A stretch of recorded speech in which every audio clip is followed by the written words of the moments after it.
Bonjour, je me présente Amélie Boivin-Enfield, animatrice de l'émission littéraire Samedi de lire. Et aujourd'hui, j'ai le plaisir de m'entretenir avec Carole Thibault. Bonjour, Carole. Bonjour, Amélie. Carole est une auteure qui est originaire de Québec et Carole est auteure à temps plein. Carole, est-ce que tu peux un peu m'expliquer c'est quoi la série L'Horloge? Oui, certainement. D'abord, c'est des romans policiers historiques. C'est pas une saga, c'est une série. Dans chaque volume, il y a une enquête policière. Dans le premier, mon personnage principal, c'est Étienne Léveillé. C'est un jeune homme qui est natif du bas du fleuve, puis ça se passe à la fin des années 50. Il étudie dans les collèges classiques. Puis il a une sœur jumelle qui s'appelle Angèle. Alors, je parle de leur origine, d'où ils viennent, puis leurs amours, leurs études et tout ça.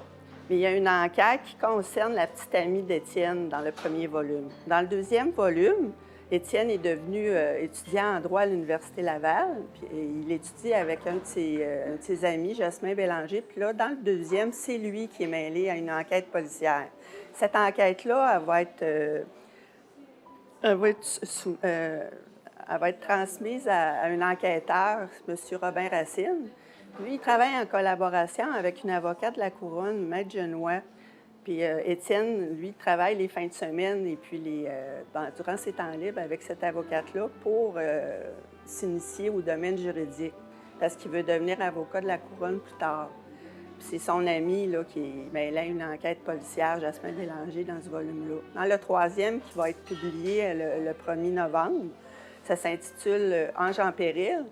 Là, ce qui va se passer, ça se passe surtout à Québec. Ça va être une série de meurtres, des meurtres en série de jeunes femmes. Là, puis ça se passe durant l'année 1961. Et on retrouve encore Étienne qui va travailler avec M. Racine puis Maître Genois. Puis il va être encore entouré de sa famille et de ses amis. Mais c'est un milieu qui est tissé assez serré. J'ai tellement eu de plaisir à écrire ça que je pense que je vais continuer. Parce que je me suis attachée à mes personnages. Alors, c'est ça. Carole, tu fais partie du collectif 19. Bon, il y a 2 tomes. Est-ce que tu peux un peu me raconter c'est quoi cette histoire-là de ce collectif? Oui, c'est ça. On est 6 amis, écrivains. Puis on s'est lancé un petit défi lorsqu'on était au Salon de Dieppe il y a 2 ans. On a décidé d'écrire ensemble un roman policier, mais on conserve chacun notre créneau. Puis on écrit une seule histoire. Puis, en gros, ce qui commence l'histoire, c'est un monsieur qui est retrouvé pendu dans un chalet, le chalet numéro 19. C'est pour ça que ça s'appelle numéro 19. Ça se passe sur un domaine, le domaine du silence. C'est un endroit où les toxicomanes vont pour se ressourcer puis se faire soigner. Alors, ce qui est particulier là-dedans, là, c'est ça, c'est une seule histoire, ça coule d'un bout à l'autre.